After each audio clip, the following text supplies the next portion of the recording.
Mengawali bulan Maret, film action komedi besutan sutradara Jason Lee Holden yang sebelumnya menulis untuk Deathgasm hadir di layar bioskop tanah air.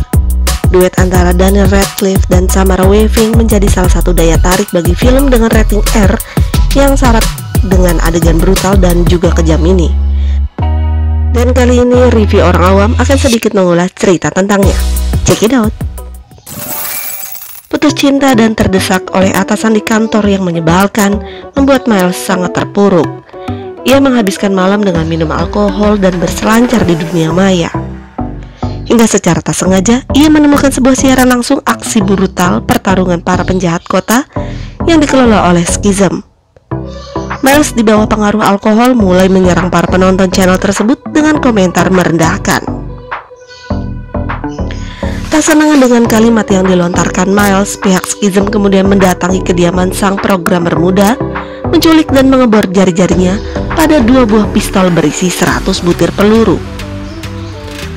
Miles dijanjikan dapat bebas, asalkan ia berhasil membunuh Nix, jagoan dalam siaran langsung tersebut. Padahal Miles nggak kenal siapa Nix.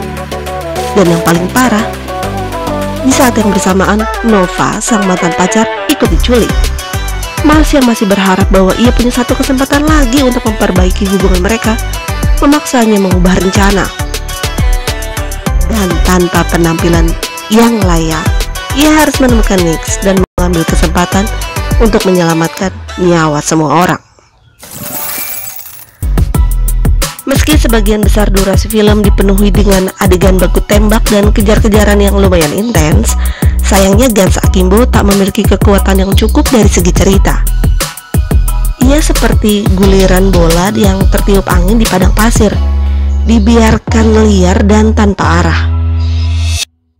Sang sutradara seakan belum menentukan arah kemana akan membawa kisah Daniel, Samara, dan persediaan peluru yang tak pernah habis itu. Lihat saja kecerobohan Miles saat berkomentar di channel Schism, yang kemungkinan besar merupakan situs dark web. Sebagai seorang programmer, sedikit banyak ia seharusnya tahu bahwa mengakses jaringan tersebut dengan laptop rumahan dan tanpa keamanan khusus adalah sebuah kesalahan fatal.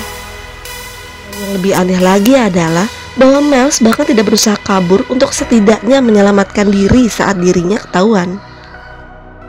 Lalu, lanjut lagi dengan keputusan Miles yang kekeh banget menemui sang mantan pacar, bahkan dengan kondisi diri yang tak memungkinkan.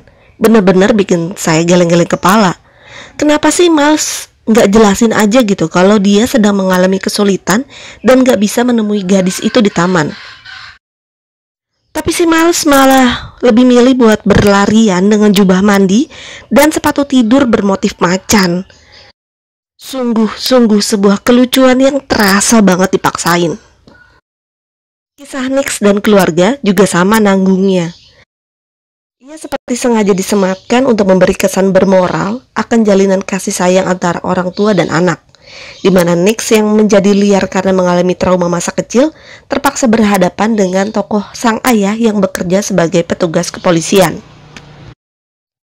Sayangnya, alih-alih bikin terharu ataupun tersentuh, rangkaian cerita yang mengikat mereka berdua seolah layu sebelum berkembang. Setelah menyaksikan film Guns Akimbo, kita dapat melihat betapa sulit usaha Daniel Radcliffe untuk keluar dari sosok penyihir cilik yang begitu lekat terhadap dirinya sejak lama.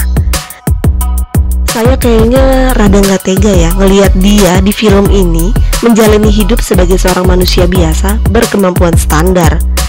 Saya bahkan gak sadar, jadi sering berandai-andai bahwa tokoh Miles dapat mengucap mantra seperti Allahumma atau mungkin Expecto Patronum. Ya udah deh, segitu aja review orang awam edisi Guns Akimbo. Capek banget kayaknya baca ini.